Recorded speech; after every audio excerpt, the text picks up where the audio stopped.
what they're learning is less about let's spend a day researching, doing a Google or whatever. As you've matured across your work, across young age, currently the work what AI is taking over is the entry-level jobs, and people who are using AI, they can ask the right questions and they can guide AI to the right pathway. But that intelligence comes through by doing.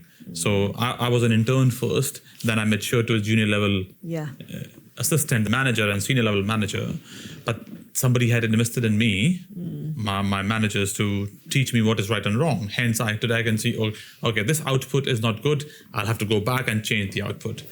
So for the younger workforce who are just graduating out, and if all the entry-level jobs are not accessible right now or not available or reducing in number, one is there's more supply for the same kind of roles. One is that.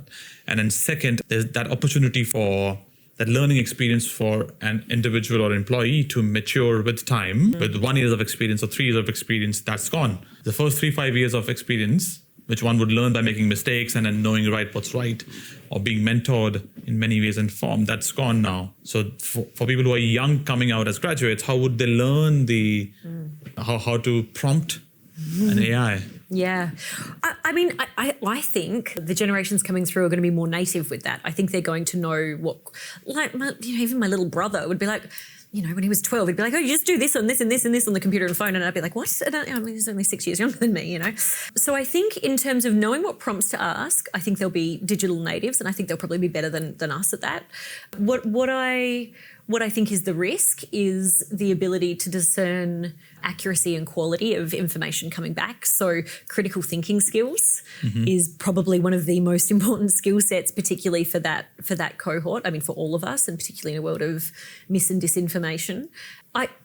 I think there's going to be potentially less entry-level roles available, and I think that's a real risk, right? Because we need to be building the pipeline for work, because we're screaming for, advanced individuals in pretty much every field. But if we're not filling in at the bottom, we're not going to have enough. So organisations need to be prepared to invest in early-level talent. But I think when they do come in, I think it basically is still the model. But I think what they're learning is less about let's spend a day researching, doing a Google or whatever about whatever topic. And it's more about you've gathered the data quickly, and the coaching and the mentoring from the manager is coming from how do we discern what's good? How do we synthesize this? How do we make it meaningful? So it's probably those higher level thinking skills, I think, is what they're going to be mentored on and learn on the job, right? So it's less data collection, and really, I don't know if it matters how that data was collected, as long as it's the right data and it's going to help us, deliver what we need to. And if we can make that easier, great.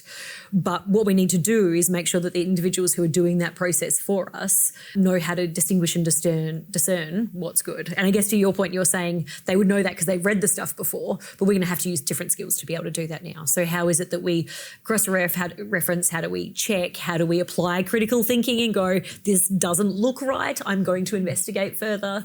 But I think humans are always going to want to support and train the individuals coming in. We've just got to make sure there's enough opportunity for them